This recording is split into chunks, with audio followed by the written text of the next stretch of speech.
Assalamualaikum warahmatullahi wabarakatuh. Berjumpa lagi dengan saya di channel YouTube saya Ensiklopedia Ahmad Fauzi.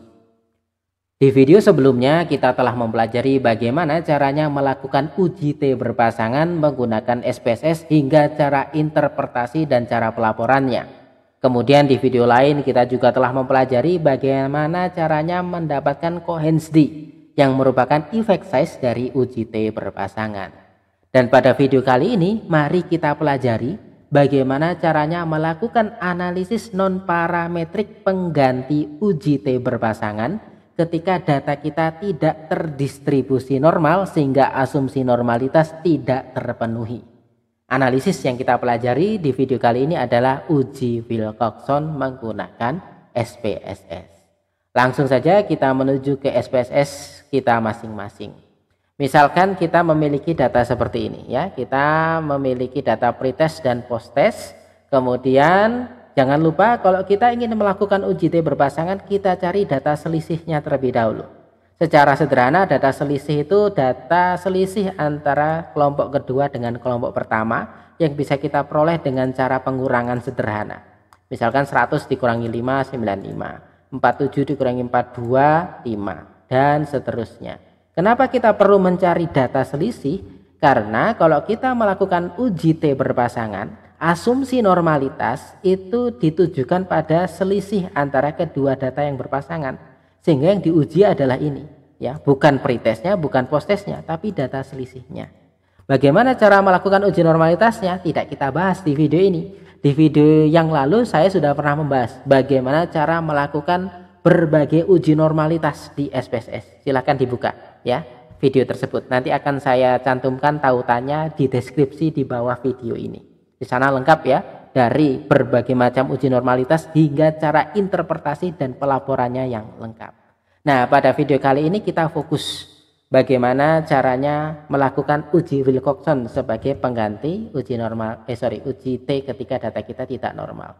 Caranya bagaimana? Nah, di atas ini ada menu analyze. Menu analyze ini bisa kita klik sehingga nanti hasilnya seperti ini. Kemudian kita pilih yang non parametric test ini ya. Ada non parametric test. Setelah itu kita pilih yang legacy dialogs ini ya. Ketika kita pilih legacy dialogs, nanti akan muncul berbagai pilihan ini. Mana yang perlu kita pilih? Yang kita pilih yang ini. Two related samples. Ini bisa kita klik kiri. Sehingga nanti akan muncul kotak seperti ini. Ketika sudah mendapatkan kotak seperti ini, nah di sini kelompok pertama bisa kita klik, kemudian kita klik tanda panah ini sehingga kelompok pertama atau pretest kita masuk di variabel 1. Secara otomatis kotak kuningnya bergeser di variabel 2. Misalkan kotak kuning ini di tempat lain, maka kita perlu mengubah kotak kuning ini ke variabel 2 dengan cara klik kolom ini. Nah, gitu ya. Kemudian kita kembali di sisi kiri, posttest atau kelompok kedua kita klik, kemudian tanda panah ini kita klik. Sehingga secara otomatis posttest masuk di variabel 2. Kemudian di sini ada option. Nah, option ini bisa kita klik deskriptif. Kemudian kita juga bisa klik quartiles-nya. Kemudian continue. Lalu di bawah di sini ada test type, kita centang yang Wilcoxon ya. Kemudian setelah Wilcoxon kita centang, kemudian kita klik OK. Nah, setelah kita klik OK, kita akan mendapatkan outputnya semacam ini. Nah, kemudian, di sini ya, di sini ada descriptive statistik, kemudian ada Wilcoxon sign rank test, kemudian di sini ada tes statistiknya. Yang kita butuhkan untuk pelaporan secara lengkap adalah descriptive statistiknya. Nanti kita baca mediannya, kemudian tes statistiknya kita baca sig-nya. Secara sederhana ya, sebelum kita beranjak ke cara pelaporan, ketika sig-nya di bawah 0,05 artinya data kita memiliki perbedaan signifikan. Tetapi kalau di atas 0,05 artinya data kita tidak memiliki perbedaan signifikan. Nah, sekarang mari kita copy tabel yang ini, deskriptif statistik dan tes statistik. Nah, setelah kita copy, kita salin ya. Nah, ini tabelnya. Yang pertama deskriptif statistik, kemudian yang kedua adalah tes statistik.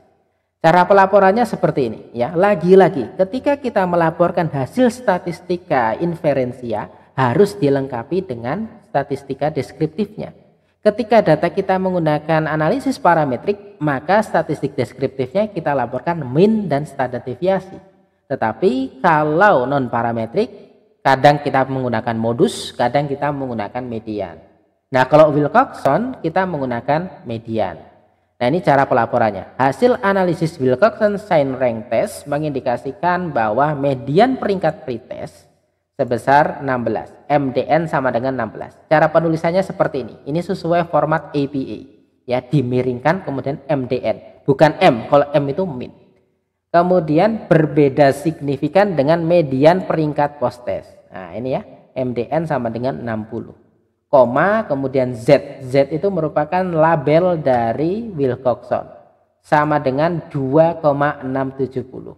Kemudian Pi-nya 0,008. Ingat ya, ketika P-nya di sini tertulis 0,000, kita tidak boleh menyampaikan P sama dengan 0,000, tetapi Pi kurang dari 0,001. Tetapi kalau di atas 0,000, misalkan ini 0,008, maka kita tuliskan ya 0,008. Begitu. Oke, begitu ya cara kita melaporkan bagaimana caranya melaporkan melaporkan Wilcoxon Sign Rank Test ketika data kita tidak terdistribusi normal. Terima kasih atas perhatiannya. Mohon maaf bila ada kesalahan. Kita berjumpa lagi untuk membahas uji T tidak berpasangan menggunakan SPSS di video selanjutnya. Assalamualaikum warahmatullahi wabarakatuh.